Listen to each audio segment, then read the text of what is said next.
My late father, well, apparently he wasn't so smart in life, even though everybody said he was a businessman. Oh yeah? Well, if he's such a businessman, why do I have hundreds of thousands of dollars in debt that now I have to pay because I'm his son? Hey guys, you can call me OP. I spent several years fighting with my father after my parents' divorce. I think I went 5 years without speaking to him, mostly because he moved out of town and I hardly ever visited him. And the boom of social media was still in diapers. So my brother, on the other hand, was closer to him, spending entire vacations at his side. And I tell this to give you a bit of background to what happened. My father remarried, but as I understood, I did not get to ask him at the time, things did not go quite right, and he ended up losing a lot of money, leaving him with a small business that he rented and giving him enough to make ends meet.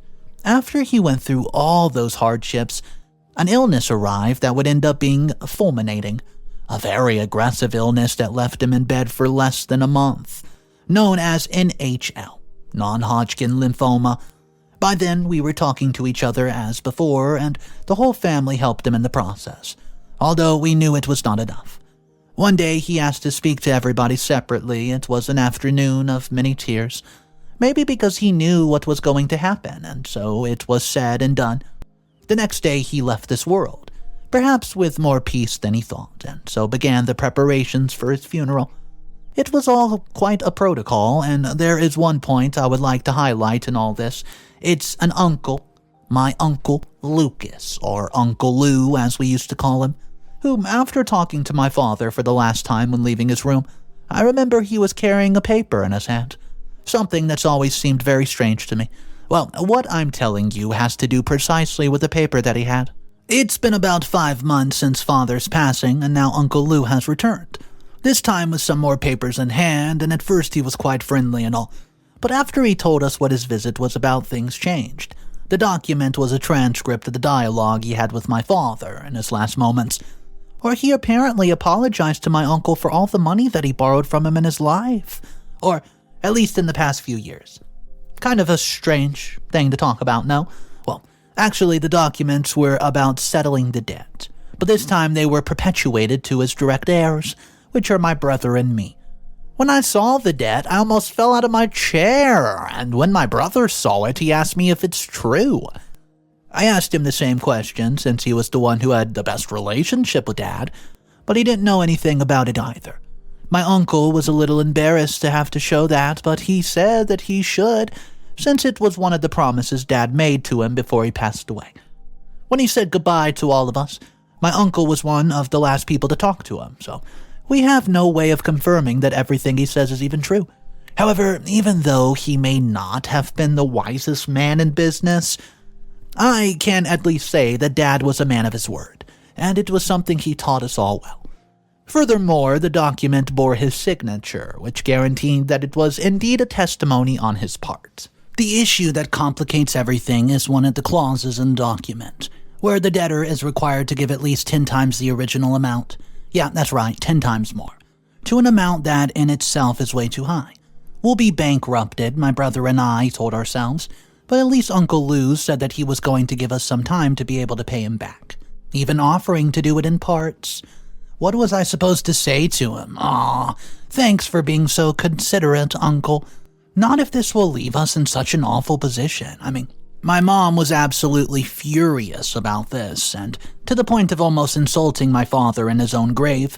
It was a very bitter conversation, and I think the one who had to suffer this the most was my brother. He's still in college, and his costs are getting higher and higher. On top of his debt, we will have to be parting with our money for the next 2 years, with no possibility of savings. So, we told our uncle that we were very ashamed about the whole situation, but paying him back, it might take us a, big old chunk of time. He understood and told us that by the end of the year, he could have the initial debt and collect the same amount every year for the next decade.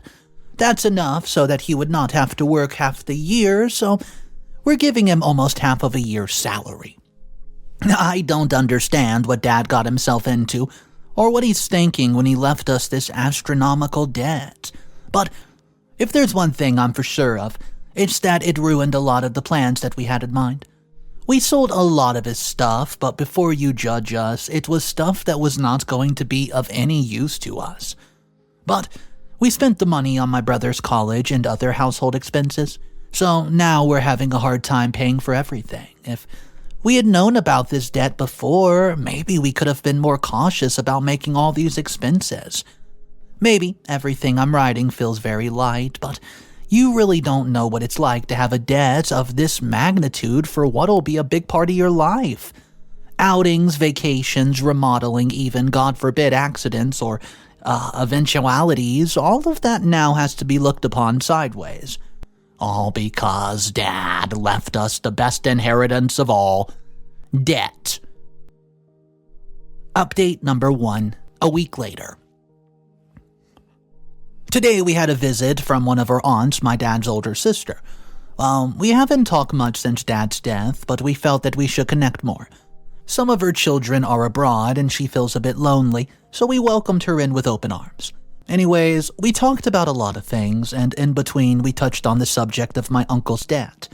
Just so you understand, my dad and his siblings grew up in the environment of absentee fathers, so my aunt, being the oldest, was the biggest authority figure for the younger ones. They loved my grandparents, but they were always too busy during their childhood. That's why she was deeply offended when we told her about the debt. What is Lucas thinking? You're going through a very delicate grieving process and all he can think about is money. If it were me, I would send the debt to hell. The only thing that would matter to me would be that my nephews are doing well. She did not mince words in saying all this and told us that, if necessary, she would talk to Uncle Lou to, quote, settle all the accounts. We knew she did not mean pay up per se, but we told her that she better not worry about it. We were a little embarrassed that she was defending us like this. Besides, there was nothing to defend. Those were father's debts, and they had to be kept, for it was a word between brothers. Between brothers, my spats, my aunt would say. Family is family, and he should not take advantage of you. It was your father's problem, not yours. Then I asked her how it would all be settled if father was already dead. And she changed the subject abruptly. She said, you know what? If you ask me, maybe all this is even false. I know Lou well, and, well, I know that he would not hesitate to cheat you guys just to get a few extra bucks. Few extra bucks, Auntie, we're talking about several years' worth of salary. Besides, I just don't even think Uncle Lou would be so brazen as that, but when I told her that, she said, no? Oh, son, you don't know your uncle's history. He's here with us by the grace of the Holy Spirit, because if he had continued with the lifestyle he chose, I don't think your father would have been the first to leave us, I tell you that. You have to be very attentive to your uncle and check the debt well, because if you ask me, it might not even be true. Well, that left me quite thoughtful, and when I asked my mom about it, she told me she didn't know much about Lou's life before she married father, but she knew that he was hanging out with the bad crew. Being the rebel of the family, he used to actually swindle people, but as far as anybody knew, he had stopped those practices years ago. So that made a difference. We asked my aunt to stay out of it, but the woman is so volatile that I feel she will disregard our recommendation. Meanwhile, the debt remains at 0%, and I'm starting to give the first payment to my uncle in a couple of months. There are only, several more years to go. Update number 2, 3 months later. Hello, readers. I hope you're doing very well, unfortunately. I don't think I can say the same, as this has gone from bad to worse, and it's been a few months since my uncle's affair happened. And unfortunately, he now has us with a, noose around our neck, and it can't get any worse. It turns out that our aunt, the one I told you about the debt and so on, she got angry with Uncle Lou and scolded him, calling him insensitive and 1,000 other things and names, and he ignored her at first, and when she saw him doing this, she decided to apply the law of ice to him. So they did not speak to each other for a very long time. My uncle did not go to the parties at Aunt's house, and vice versa. I don't even know how we were going to do Christmas, and this situation hurts a lot. We feel that because of us, we're breaking the family, and Of course, Mom tells us that it was my indebted father, my debt-collecting uncle, and my meddling aunt who was causing all this, and we're just mere collateral damage. Well, collateral or not, that does not let us sleep peacefully, and I know my brother has spent sleepless nights worrying about the debts, failing in his studies, and, well, he isn't failed as such, but he has lowered his average a bit, something that worries us quite a lot. My aunt, instead of helping us, made the situation worse, and that brings us to the next point.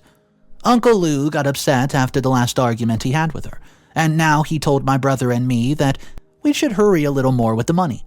He told us that he felt sorry for us, but the longer we perpetuated the debt, the longer our aunt would be bothering him, and that's something that he doesn't want. As it annoys him, his words, not mine. He's now set deadlines for us and says that he wants to invest that money in some business downtown that he's had his eye on for quite some time. This has thrown my brother and me off balance quite a bit, and my mother was also worried at one point, but I think her anger and father was greater than the sadness of seeing her children deal with such a burden. She offered to talk to Uncle Lou, but backed out after we begged her not to, because we didn't want the situation to get any worse after my aunt and because she just doesn't like our uncle. She did, however, give us a rather interesting tidbit of information, and it was about Uncle Lou's past. She was talking to some of her friends, and one of them told her that she had studied with him and that, without a doubt, he had been one of the worst people she has ever met in her days. Very strong words, but perhaps not far from the truth. My uncle was loud, my uncle was rude, and would look for any way or method to rip people off. So, that kind of life led him to drop out of college. I did not know what part of the story was that he was the only one who didn't graduate, but he found a better life in the business of dubious provenance. The only active memory I have of my uncle is that he once helped some policeman apprehend some thieves. It was a story told to us cousins since we were little, and that was the only reference I had of my uncle, but later I found out that it was first to overturn his conviction, and second to find the members of his gang, which would leave him in the position of a rat, a traitor. Not that I care much about the codes of the street, but still, it makes a huge impact to think that our uncle was one of those people. Of course, our view of him and his life has changed radically, and we're very disappointed that at the end of his life, Dad had to resort to that kind of person to get by. I think he was too embarrassed to ask my brother or me for help, but in the end, he was not embarrassed to leave us with such a monstrous debt, knowing that one of his sons was in college and that it would be almost impossible for him to get out in one piece. We wondered what was going through Dad's mind during those last moments, and why he didn't tell us about the debt. Maybe we would have looked for a way to put it off and pay it some way, some other method, I don't know. It makes me sad to see Father in such bad light, and it's my brother who gets the worst of it since, as I've told you several times, he was thick as thieves with Dad. So, he feels that he lost the figure of a hero in many ways. That's a good last lesson, Dad. Leaving your cubs with more weight than they can carry. You might as well have left the weight of our dog, too. At least then my uncle knows he can write that money off as a loss. And if there's one thing that breaks my mom and my soul, it's my brother. He's been so stunned by the debt that he's taken a part-time job in the evening so he can pay for part of his schooling. And almost everything we do on our own goes to the debt. The only people in the family who have not taken a stand on the issue are our grandparents. They're already very old and very, very much senile, and so it's best to leave them out of it. It would be very cruel to tell them about it only for them to get sad and, God forbid, end up having a heart attack. Do you know what a hard blow it is for elderly to see their family fractured? I mean, all they want is to be able to go away in peace, but I don't even think we can ever do that well. My brother has not visited them again because of the little free time that he has, and he only asked me to send his regards. I'm considering taking another job, or at least a part-time freelance or passive income job, so that I can make more progress with money. The payment installments are getting higher and higher, and if it's not done on time, well, I don't know what steps Uncle Lou would take to put some pressure on it. There are nights when I dream about Dad, and all I can think about is telling him, why? And then I wake up in a cold sweat. My brother goes through the same things, and I just feel like when we're done paying the debt, we'll have freedom. Freedom like no other. Like being born again, I would say. Update number 3, a week and a half later. Somehow funny or peculiar things happened yesterday, my brother told me. First, I tell you that we've been at the top of our game with this debt money. We've been sweating it out to be able to deliver another part by the end of the month, but since yesterday we've slowed down a bit. You see, my brother visited my grandparents yesterday during one of the free moments he had. He was telling me that he wanted to take advantage of all his free moments to be able to hang out with very specific people. And in this space, it was my grandparents' turn. Well, I tell you that all of the people involved in the conflict with my uncle, my grandparents knew the least about it all. In fact, we never talked about it with them because they were old and have very bad memory. My uncle once made a very unpleasant comment, saying that grandparents would even forget what they ate half an hour ago after going to the bathroom. Anyways, when my brother finishes going with them and comes home late, he tells me that they told him something quite particular, which we don't know if it's a mind rant of theirs or if it's something a little deeper. Keep in mind that we've never talked to them about the subject of my father's debts. Hi, Sonny. How are ya? They would say to my brother. Well, we guess you'll be fine with the millions your dad left you. My brother at first felt bad, thinking they already knew about the debt, but my grandparents looked too happy. So maybe something was wrong, and when he asked them what they meant, they said, "Oh, didn't your father leave you some money or something? We know he did." And almost my brother was about to reveal the whole thing to them, however, he tried to go more discreet. He told them that yes, the money Dad gave us was quite substantial, and if he had not given it to them, well, they told him no, that it was between him and his brother Lou. That's when our alarm bells went off. Our grandparents, I believe, were the last ones to talk to Dad before he passed away, so they had a hidden truth. It was then that we decided to take another look at the documentation of Dad's IOU note, the note that Uncle Lou had. Of course, we'll have to ask our lawyer friends to help us out a bit in case we find some inconsistencies. Well, which is likely. What causes me the most noise is the issue of Dad's signature, and how it could have been transcribed from a document or something. Also, our uncle never showed us the original document, which I believe was the paper he had on his hand on that day of Dad's death. Strangely, he did not show us that paper earlier, because if it was the original, in fact, it should at least have been presented to give veracity to the transcribed version. I'm not accusing my uncle of scamming us, but, given his track record and my aunt's reactions, I don't feel it's such a far-fetched possibility. The last thing I wanted was to involve my grandparents, but it looks like they will have to be interviewed, at least on first recommendations from the lawyer. Only then can we have the truth in hand, and that's why I told you that we have slowed down a little with the debt issue. I'm only talking about yesterday, yes, but we already know that this kind of thing takes time, and I would not like that if it is true that we continue paying Uncle Lou's account. On another note, I've been looking at the possibility of saving on my own to invest in some downtown business, because if everything ends up being true, and we have to give the debt to my uncle, what we can do is give him those shares when they're on the rise, and let him manage them as he sees fit. That way we could get rid of the debt, and in case everything fails and the market goes down, it'll be his problem. My aunt keeps insisting that we should not give him anything, but we tell him that until we can confirm anything, the plan should continue to work as such. Our mother also offers to help us, but although we wanted to restrain her, she spoke directly to Uncle Lou, and he agreed, as long as he could have all the money as soon as possible. Well, you really don't know how much I wish it were all a lie. And if it were to be a lie, I would hit my uncle with a sledgehammer of the law. Update number 4. 5 months later. Hey guys, I hope you're doing well. Oh gosh, long time no talk. I had even forgotten about this writing, and it's ironic because really, until a few months ago, I could not think of anything else but the subject I used to tell about. Regarding my uncle, well, I'll update you on everything that transpired.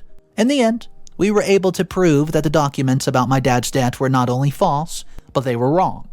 We had to be very delicate with the whole process since we had to keep our grandparents at bay. Yeah, so they won't find out. And if I were to tell you everything we went through, first we had to put the whole thing together with lawyers and competent authority, since the investigation process could not point out to my grandparents the seriousness of the matter. They have a slightly faulty memory for all those people who are not part of the family, of at least 10 years old. They can remember many grandchildren, but the great-grandchildren who are like 8 or 9 years old are always surprised to see them with their parents. Well, we had to pretend that the researchers were old relatives of ours, so we could ask them about what they talked about with my dad on that occasion. They asked him about what he had told them, and it took us asking them for the parade of tears to begin. They said that their son told them that he loved them, and that he liked the last people he saw were his parents. They told him that they would see to it that the family was in order, free of arguments, although in the end that wasn't up to them, and thank goodness because it wasn't achieved. He told them that he always loved them, and that they taught him very well how to be a man, but he apologized for not having made the best decisions in life. At least he could, quote, leave good help to us, his children, with his brother, which could be offered for them to, as a surprise. Yep, I'll explain. My uncle asked my dad for money for a long time, and my dad talked to him about using the money as a savings fund for us, knowing that my brother would be in college, and that would help both him and me in case I felt like investing in some business or, according to him, in, quote, some nice lady. In other words, he was always on the lookout to have us as a priority, and his brother was more than okay with that.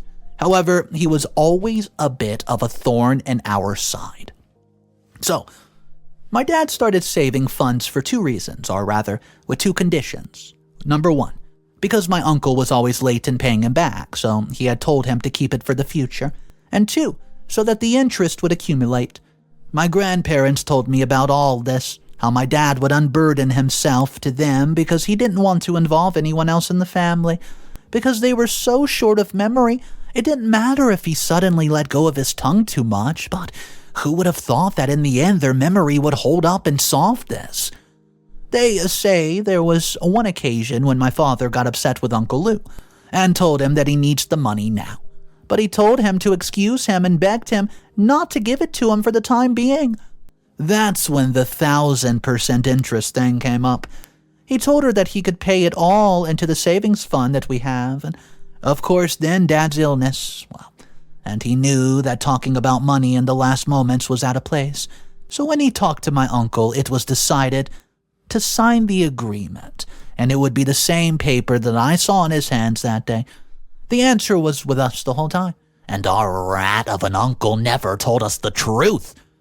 If there's a place in hell for people like him, well, we know how that part goes. So after the conversation, it was deducted that the documents he showed us was fake, phony, and that he used our dad's signature to pass it off as the real deal. We don't know where the document is, but thanks to some support from the bank, we were able to go to Dad's business records. And indeed, all of the amounts that were passed on to my uncle were very much part of the debt noted. Also, there were never any forms of repayment from my uncle, at least not by wire transfer. He would defend himself by saying he paid in cash, but there's no recording of this either. It just doesn't fit the story. And well, the final thing. Lacking sufficient evidence and backed up by my grandparents' testimony, my uncle was forced to pay us a fair sum, plus all the money that we've given to him. We were to receive more money than we intended, and that means my brother now has enough to be able to finish off his student loans. And me, I'm going to invest in some serious business downtown, something I've wanted to do for a long time. If I could have one last wish, I would just wish to thank our uncle, and may he enjoy his reward for committing one of the most deplorable acts ever done to a family. However, there's one thing that we admit worries us a little. Also, in the same jail are some of my uncle's former partners in crime. Those who ended up behind bars because of him. I don't even want to imagine what he's going through over there. Yeah, karma might be a witch, but she always gets to you. Alright guys, this story was absolutely insane, and luckily we can go ahead and say the uncle was put into jail where he belongs. But guys, there were so many red flags throughout this story. I was thinking to myself, as soon as the grandmother mentioned how the uncle used to live his life, not being the nicest person, scamming, just doing stuff to get over on people, I knew right away this debt is phony. And besides, a lot of debt just gets washed when somebody passes away. It doesn't necessarily go down to the next in line of the family. But either way, guys, I don't know which country this took place in, so maybe their rules are a little different than here in the USA. But either way, the uncle, he got what he deserved. Guys, I want to talk about this one with you in the comment section down below. So let's do that. My name's Mr. Reddito. I narrate stories like this every day. So if you guys want to be a part of these daily drama readings, the best thing to do is just hit that subscribe button. Only about 30% of the viewers are subscribed to the channel, so it does help support a lot, and I thank you for that. Guys, have a great day. I'll see you tomorrow, and of course remember, it's cool to be kind.